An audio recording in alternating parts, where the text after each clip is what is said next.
যেটা kicking foot সেটা একটু বেন্ড ছিল, প্লাস আমি বলবো it was a serious foul play, it was a red card. কেন কি ইম্প্যাক্টটা বেশি ছিল, কাপ মাসেলের ওপরে হয়েছিল পয়েন্ট অফ কন্ট্যাক্টটা।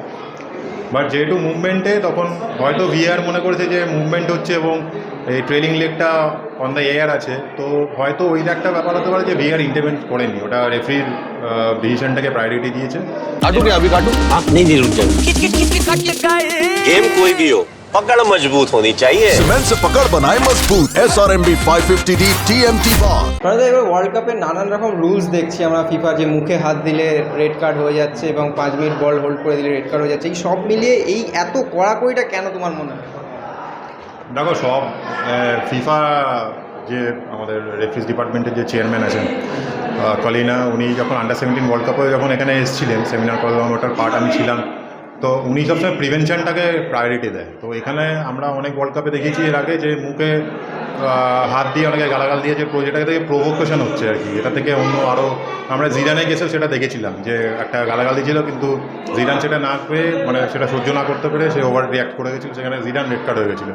তো সিমিলারলি প্রিভেনশন করার জন্য যাতে জিনিসটা না ঘটে মেন কালপ্রিটকে, সেই জন্য ওইটাকে পানিশমেন্টটা এবার ওয়ার্ল্ড কাপে করা হয়েছে। ইটস অ্যান এক্সপেরিমেন্টাল বেসিস, কিন্তু আশা করি এটাকে ফিফা যেহেতু এটা এবছর সাকসেসফুল হয়েছে, একটা ধরা পড়েছে, তো এটা মনে হচ্ছে যে এটা এবার এটা পার্মানেন্টলি আইএফএফ রুলস হয়ে যাবে। হারের বিষয়টাকে নিয়ে কি বলবে, এবং তোমাকে স্পেসিফিক্যালি যেটা জানতে চাইবো যে মেসির একটা ইনসিডেন্ট খুব ভাইরাল হচ্ছে সোশ্যাল মিডিয়ায়, ওই ট্যাকেলটা নিয়ে কি তোমার? দেখো, একটা ব্যাপার হচ্ছে ভিএআরের ইন্টারভেনশন হচ্ছে গিয়ে ডাইরেক্ট রেড কার্ড অফেন্সে হয়। তো এবারে ওইখানটা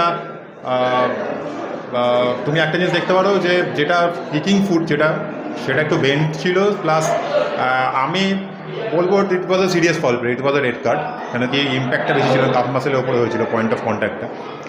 বাট যেহেতু মুভমেন্টে তখন হয়তো ভিআর মনে করেছে যে মুভমেন্ট হচ্ছে এবং এই ট্রেলিং লেগটা অন দ্য এয়ার আছে, তো হয়তো ওই একটা ব্যাপার হতে পারে যে ভিআর ইন্টারভেন্ট করেনি, ওটা রেফারির ডিসিশনটাকে প্রায়োরিটি দিয়েছে। আর বাট আমার মনে হয় it was a serious foul because calf মাসেলের পর contact with the full start, open start, তো ওটা ওই এতেই পড়ে যায়, মানে সবকটা মিলে যাচ্ছে, serious foul play.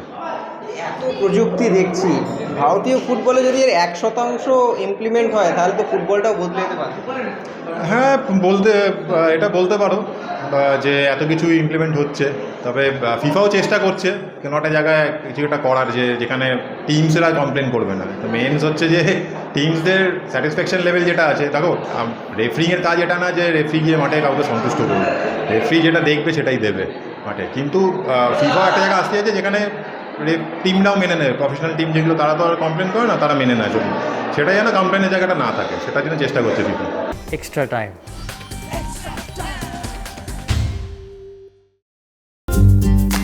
Latest news আর এক্সক্লুসিভ ভিডিওর সঙ্গে আপডেট থাকতে এখনই সাবস্ক্রাইব করুন আমাদের ইউটিউব চ্যানেল। বেল আইকনে ক্লিক করতে ভুলবেন না যেন।